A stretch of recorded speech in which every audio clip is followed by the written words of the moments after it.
मातृका का मूल शब्द मातृ है, जिसका अर्थ है माँ। ये माना जाता है कि उनमें वे शक्ति है जो मातृ गुणों का प्रतीक है और इस ब्रह्मांड की सभी शक्तियों की रक्षक, प्रदाता और पालनकर्ता भी है। जैसे पृथ्वी की हर चीज सूर्य से अपनी स्रोत ऊर्जा प्राप्त करती है, वैसे ही ब्रह्मांड की सभी ऊर्जाएं अपनी शक्ति मातृकाओं से प्राप्त करती है। मातृकाओं की तंत्र विद्या में एक बहुत ही महत्वपूर्ण भूमिका है, क्योंकि उनमें जन्मजात क्षमता है जिसके फलस्वरूप वे स्वयं का प्रतिरूप बना सकती है और उनके प्रतिरूप भी अन्य शक्तियों और रूपों को जन्म दे सकते हैं। वे अपने सूक्ष्म रूप में हर जगह और हर चीज में हैं, लेकिन ये मान्यता है कि वे अपने प्रकट रूप में ब्रह्मांड में उपस्थित है और आठों दिशाओं पर शासन करती है, जो अनंत का भी प्रतीक है। तो फिर आखिर मातृकाएं अपनी उत्पत्ति के पूर्व कौन से रूप में थी? वे कैसे उत्पन्न हुई? पुराणों के अनुसार मातृकाओं की उत्पत्ति की कहानी क्या है? मातृकाओं की रूपकात्मकता क्या है? क्या है मातृकाओं की प्राचीनता? मातृकाओं की संख्या क्या है? मातृकाओं की प्रतिमा की पूजा कहाँ की जाती है? क्या है पुराणों में मातृकाओं का उल्लेख? क्या है तंत्र और शक्ति पंथ में मातृकाओं का उल्लेख? पुराणों में मातृकाओं की पूजा का उल्लेख? इन सभी के बारे में आज के इस वीडियो में हम जानेंगे। आखिर मातृकाएं अपनी उत्पत्ति के पूर्व कौन से रूप में थी? मातृका हमेशा अपने मूल रूप योग माया के रूप में मौजूद रहती है और वे इस ब्रह्मांड की सर्वोच्च शक्ति है। शिव परम देव है और उनके भीतर योग माया निवास करती है। योग माया के कारण शिव को ईश्वर माना जाता है। योग माया की शक्ति के अभाव में शिव एक शव तुल्य हो जाते हैं। वे सृष्टि के पहले भी शिव के भीतर विद्यमान थी। हर विध्वंस का एक सही समय होता है। जैसे प्रकृति एक फूल को अपने चरम तक खिलने देती है और फिर उसे मुरझाकर नष्ट कर देती है, जिससे नए फूलों को खिलने का अवसर मिलता है, वैसे ही शिव का प्रमुख कर्तव्य है पहले की सभी कृतियों के अस्तित्व को जड़ से मिटा देवी, ताकि नव निर्माण हो सके। ऐसा करने के लिए भगवान शिव को शक्ति और ऊर्जा की आवश्यकता होती है, जो ब्रह्मांड को एक फूल की तरह खिलने के लिए पोषित कर सके। ठीक उसी तरह जिस तरह एक माँ की अपनी नई रचना के पोषण के लिए आवश्यक होता है, इस ऊर्जा को मातृ पूजा कहा जाता है, जो स्वयं को द्विगुणित या जनन करके इस ब्रह्मांड के हर हिस्से में अपने आप को विलय कर देती है। इस प्रकार मातृका सृष्टि में हर जगह मौजूद हो जाती है। उनकी वजह से ही ब्रह्मांड आत्म पालन और आत्म पोषण कर सकता है। ये तब तक चलता रहता है जब तक कि महाप्रलय नहीं हो जाता। एक रचना के विनाश के बाद दूसरी एक नई रचना होती है और यही मातृकाएं फिर से नए ब्रह्मांड के निर्वाहक और पोषणकर्ता की भूमिका निभाती है। ये क्रम अनवरत चलता रहता है। तो फिर मातृकाओं की उत्पत्ति कैसे हुई? सिद्ध धर्म के अनुसार पहली रचना के बाद ब्रह्मांड का निर्माण और विनाश का चक्र आरंभ हो गया। शिव और योग माया हिमालय के कैलाश पर्वत से संतों और ऋषियों को आगम निगम की ज्ञानमयी बुद्धि प्रदान करने के लिए उतरे। वे अक्सर तंत्र मंत्र के बारे में एक दूसरे के साथ बातचीत में संलग्न होते थे और उन वार्ताओं को संतों के साथ साथ सिद्धियों और महर्षि विश्वामित्र ने भी सुना। उन्होंने फिर इन वार्ताओं की सांकेतिक भाषा का सरलीकरण करके इस ज्ञान को जन जन तक पहुंचाया। मार्कंडेय पुराण में वर्णन मिलता है कि युद्ध में चंडिका की सहायता के लिए सप्त मातृकाएं उत्पन्न हुई थी। ये सप्त मातृकाएं चंडिका में समावित हो गई। इन्हीं सप्त मातृकाओं की सहायता से देवी ने रक्त बीज का वध किया था। ये 7 देवियां अपने पतियों के वाहन तथा आयुध के साथ यहाँ उपस्थित होती है। यस्य देवस्य यत्रूपम यथा भूषण वाहनम। देवी महात्म्यम के संस्करण के अनुसार दुर्गा ने स्वयं मातृकाओं की रचना की। जब दैत्य शुंभ दुर्गा को युद्ध में चुनौती देता है, तब दुर्गा ने इनकी मदद से राक्षस सेना का वध किया। उसके बाद राक्षस रक्त बीज के रक्त को चूसकर उसका वध भी किया। वहीं यह भी जिक्र आता है कि देवी दुर्गा कहती है कि ये सभी मेरे ही रूप है और अंततः ये सब मुझ में ही समाहित हो जाते हैं। यहाँ काली को एक मातृका के रूप में वर्णित किया गया है। चंडमुंड का संहार करने के लिए काली को चामुंडा भी कहा गया है। मत्स्य और विष्णु धर्मोत्तार पुराण में मातृकाओं के जन्म की कथा विस्तृत रूप में दी गई है। हिरण्याक्ष राक्षस का पुत्र अंधक शिव का परम भक्त था। शिव ने उसे वर प्रदान किया था, रणभूमि में तुम्हारे लहू के हर एक बूंद से नया अंधकासुर उत्पन्न होगा, जिस कारण तुम युद्ध में अजय होंगे। शिव के इस आशीर्वाद के कारण सारी पृथ्वी अंधकासुरों से त्रस्त हुई। फिर इन अंधकासुरों का लहू चूसने के लिए शिव ने ब्राह्मी, माहेश्वरी आदि 7 मातृकाओं का निर्माण किया। इन्होंने अंधकासुर का सारा लहू चूस लिया एवं तत्पश्चात शिव ने अंधकासुर का वध किया। अंधकासुर का वध होने के पश्चात शिव के द्वारा उत्पन्न 7 मातृका पृथ्वी पर की समस्त प्राणी जात का लहू चूसने लगी। फिर उनका नियंत्रण करने के लिए शिव ने नृषि का निर्माण किया, जिसने अपने अवयवों से घंटा काणों, त्रैलोक्य मोहिनी आदि 32 मातृकाओं का निर्माण किया। इन 32 मातृकाओं ने 7 मातृकाओं को शांत किया।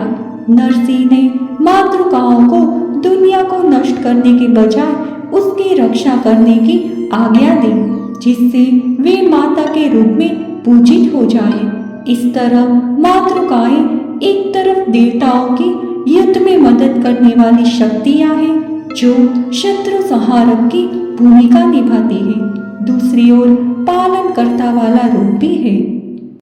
मातृकाओं की रूपकात्मकता। शिव ज्ञान की आत्मा है। अंधक अज्ञानता या अंधकार का प्रतिनिधित्व करता है। जितना अधिक ज्ञान अज्ञान पर हमला करता है, उतना ही अधिक ये उठता है और बढ़ता है। ये अंधकासुर का बहुलीकरण है और दूसरे क्रम के उप असुरों के जन्म द्वारा दर्शाया गया है।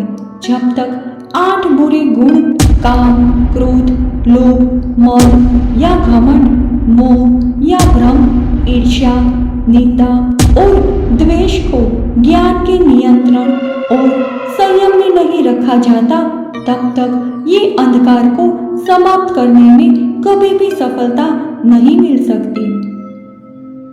वराह पुराण में कहा गया है कि मातृकाएं आत्मज्ञान है, जो अज्ञानता रूपी अंधकासुर के विरुद्ध युद्ध करती है। पुराणों में ये भी कहा गया है कि मातृकाएं शरीर के मूल जीवंत अस्तित्व पर शासन करती है। ब्रह्मांड, त्वचा, माहेश्वरी रक्त, कौमारी मांसपेशियां, वैष्णवी हड्डी, इंद्री, अस्थि मज्जा, चामुंडा, वीर्य, इन मातृकाओं के शरीर के उपरोक्त मूल जीवंत अवयवों की अधिदात्री माना जाता है। मातृकाओं की प्राचीनता।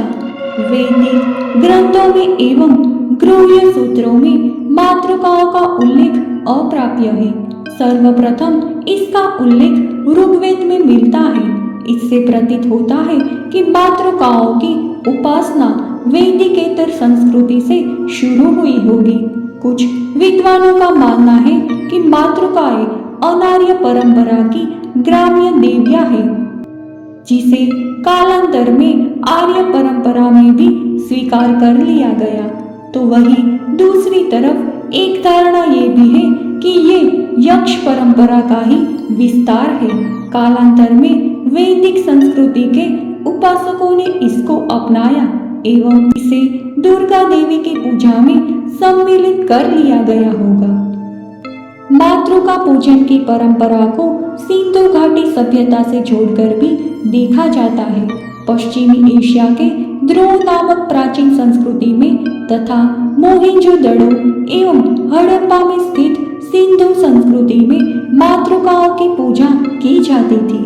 उस संस्कृति के जो सिक्के प्राप्त हुए वहाँ मातृका के सामने नर अथवा पशु बलि के दृश्य चित्रित किए गए हैं। माना जाता है कि 5वीं सदी तक आते आते इन देवियों को हिंदू धर्म में देवियों के रूप में शामिल कर लिया गया था।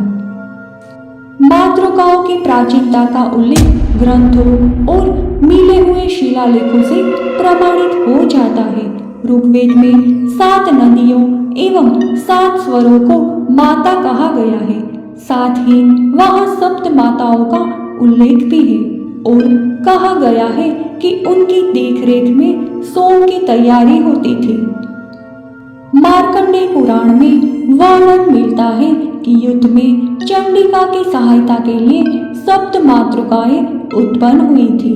इन्हीं 7 मातृकाओं की सहायता से देवी ने रक्त बीज का वध किया था।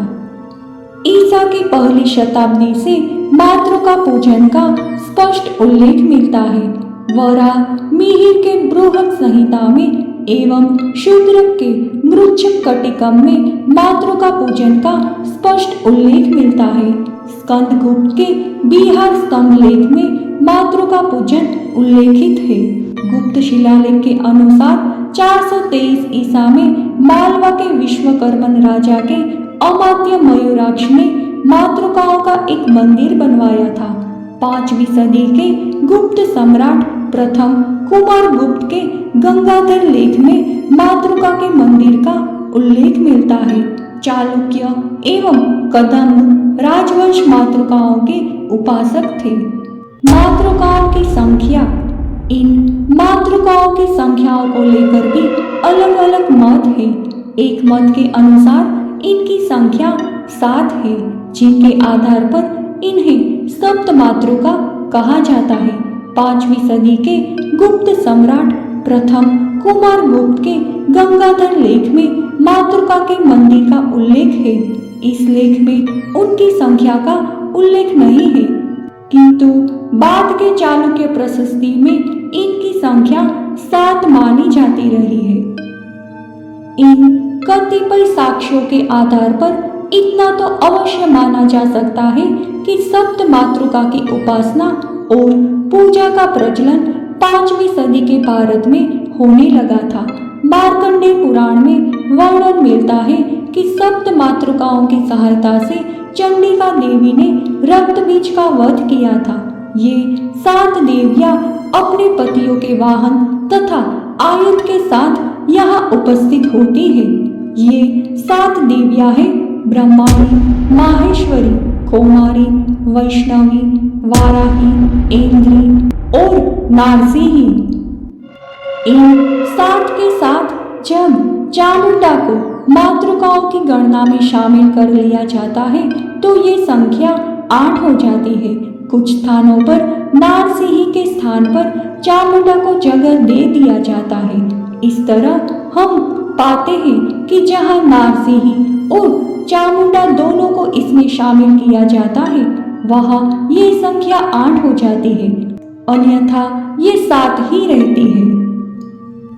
वराह पुराण में 7 नहीं बल्कि 8 मातृकाओं का विवरण है। 7वीं मातृका के तौर पर यमिका और 8वीं के रूप में योगेश्वरी है। जो शिव के मुख से निकली ज्वाला से प्रकट हुई। लेकिन 8वीं को कभी कभी भगवान नरसिंह के समकक्ष नारसिंह को भी माना गया है। इनके अलावा विभिन्न ग्रंथों में मातृकाओं की सूची में काफी मत भिन्नता है। नेपाल में अष्ट मातृका की पूजा होती है। भक्तपुर स्थित मंदिर में इन 8 मातृकाओं के केंद्र में एक 9वीं मातृका भी अंकन है, किंतु वहां अष्ट मातृकाओं की सूची में नारसिंह के स्थान पर महालक्ष्मी की पूजा होती है। मातृकाओं की प्रतिमाओं की पूजा सारे भारत भर में की जाती है, जहां इनका रूप अर्धनग्न, शिरोभूषण, कंठहार तथा मेघलायुक्त दिखाया देता है। जनश्रुति के अनुसार मातृकाओं की सर्वाधिक पीड़ा 2 वर्षों तक के बालकों को होती है। इसी कारण बालक का जन्म होते ही पहले 10 दिन मातृकाओं की पूजा की जाती है। एक शास्त्र परंपराओं से दूसरे शास्त्र परंपराओं तक आते आते मातृकाओं की अवधारणाएं, रूप, रंग और प्रकृति में समय समय पर तेजी से बदलाव आता रहा है। मातृकाओं का आसानी से पहचाने जाने योग्य कोई सार्वभौमिक मानक नहीं था। पुराणों में वर्णित मातृकाओं और मूर्ति कला के बीच एक बेमेल संबंध था। पुराणों में मातृकाओं को राक्षसों से लड़ने वाली, क्रूर, रक्त पीने वाली, भीषण योद्धा देवी के रूप में दर्शाया गया है। उनमें किसी तरह के मातृगुणों को संदर्भित नहीं किया गया और उनके नाम और संख्याएं भी भिन्न भिन्न थी। कुशाल काल में एक बालग्रह नामक एक देवता पूजे जाते थे, जिन्हें मातृका कहा जाता था, जो 5 या 16 वर्ष की आयु तक के बच्चों के लिए हानिकारक माने जाते थे। गुप्त काल और मध्ययुगीन शताब्दियों के दौरान लोकप्रिय तंत्र और शक्ति पंथ जो पुरुष और महिला सिद्धांतों के सह अस्तित्व में विश्वास करते थे, उन्होंने पहले से ही विद्यमान अवधारणा में नया परिवर्तन करके पुरुष देवताओं के स्त्रीलिंग स्वरूप को देवी के रूप में एक नारी प्रधान शक्ति के रूप में पुनः प्रस्थापित किया। इस कारण से मातृकाओं की संख्या, नाम और संकेत मानकीकृत होने लगे। इस नए पंथ ने मातृकाओं को तेजस्वी, कृपा पात्री, परोपकारी और देखभाल करने वाली देवी माताओं के रूप में चित्रित करना शुरू किया, जिसमें मातृकाएं बच्चों को अपनी गोद में लेकर रखती है और उसी के साथ वे अस्त्र शस्त्र भी अपने दूसरे हाथों में पकड़ती है। मातृकाओं की ये प्रतिमाएं पौराणिक प्रतीकों और अभिव्यक्ति का सुंदर सामंजस्य था, जो आज तक चला आ रहा है। भारत में सप्त मातृकाओं की एकल और संयुक्त प्रतिमाएं मुख्यतः 3 रूपों में पाई जाती है। पहली स्थानक यानी खड़ी प्रतिमा, दूसरी आसनस्थ यानी बैठी हुई प्रतिमाएं, तीसरी नृत्यरत प्रतिमा। पुराणों में जो वर्णन है उसके अनुसार मातृका के 4 हाथ है और गोद में शिशु है। कुछ प्रतिमाओं में उनके वाहन और ध्वजा को अंकित किया गया है, तो कुछ स्थानों में उनके आसनों के रूप में उनके वाहन या सवारी का अंकन भी मिलता है। विष्णु धर्मोत्तर और सूत्रधारा मंडन रचित ग्रंथ रूप मंडन के अनुसार सप्त मातृका के आरंभ में वीरभद्र और अंत में गणेश की प्रतिमा होनी चाहिए। ब्रह्माणी की प्रतिमा में उनका रंग सुनहरा और उनके 4 सिर और 4 भुजाएं हैं। एक हाथ वरद मुद्रा में तो दूसरा अक्षय मुद्रा में और तीसरे हाथ में यज्ञ पात्र है। इनका वाहन हंस है और गोद में शिशु है। माहेश्वरी का रंग गोरा है और जटाओं में अर्धचंद्र है। उनका वाहन नंदी है। चतुर्भुजाओं में त्रिशूल, अक्षमाला, खड़ग और एक हाथ अभय मुद्रा में है। कौमारी के 6 सिर और 10 हाथ है। उनका केश विन्यास भी कार्तिकेय की तरह ही है। उनका वाहन मयूर है। वे अपने हाथों में शक्ति, ध्वजा, दंड, धनुष, बाण, अक्षमाला, कुक्कुट और कमंडल धारण करती है। उनके 2 हाथ अभय और वरद मुद्रा में है। वाराही धूम्रवर्णिया और विष्णु के वराह अवतार की तरह चेहरा वराह का और धड़ मनुष्य का है। वराह पुराण के अनुसार चतुर्भुजी प्रतिमा का वर्णन है, जिनमें वे दंड, खड़ग, खेतका और फाश धारण करती है। वाहन के रूप में कहीं मेष तो कहीं भैंसा अंकित रहता है। वैष्णवी का रंग गहरा और सौम्य रूप है। आभूषण और वनमाला पहने हुए हैं। उनके 2 हाथों में शंख और चक्र है, तो तीसरा हाथ अभय मुद्रा में और चौथे में शिशु को गोद में लिए हुए है। इनकी सवारी विष्णु की तरह गरुड़ ही है। इंद्री या इंद्राणी का रंग सुनहरा लाल है और वे अपने वाहन हाथी पर विराजमान है। उनके 2 हाथ क्रमशः अभय तथा वरद मुद्रा में और तीसरे हाथ में आयुध के तौर पर वज्र और चौथे हाथ में शिशु विराजमान है। चामुंडा का रंग गहरा लाल है और लगभग काली की तरह ही रौद्र मुख मुद्रा और गले में मुंडमाला शोभित है। उनके हाथों में कपाल, शूल, नरमुंड तथा अग्नि है और वाहन श्रृंगार यानी सियार है। खजुराहो में प्राप्त चामुंडा की प्रतिमा के 6 हाथ है, जिनमें डमरू, त्रिशूल, अंकुश, खप्पर और नरमुंड और अग्नि है।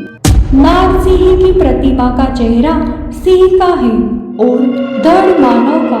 उनके 4 हाथों में शंख, चक्र, त्रिशूल, डमरू, नाग का फंदा और खोपड़ी में से कोई भी 4 प्रतीक होते हैं। आजकल मातृकाओं को मंदिर की दीवारों पर या छोटे से आले जैसी जगह पर एक पंक्ति में उकेरा जाता है। इन सभी के चेहरों को एक जैसा ही बनाया जाता है। वे मुकुट गहनों से अच्छी तरह से सुसज्जित होती है और अपने पुरुष देवताओं की तरह अस्त्र शस्त्र और प्रतीक धारण करती है। उनकी पहचान केवल उनके अस्त्र शस्त्र और प्रतीक से होती है और कहीं कहीं नीचे उनका नाम खुदाया होता है। मध्य शताब्दी तक आते आते मातृकाओं ने लोकप्रिय धार्मिक प्रथाओं में अपना महत्व और स्थान खो दिया। आज वे केवल देवालयों के किनारे पर कहीं सिमट कर रह गई है।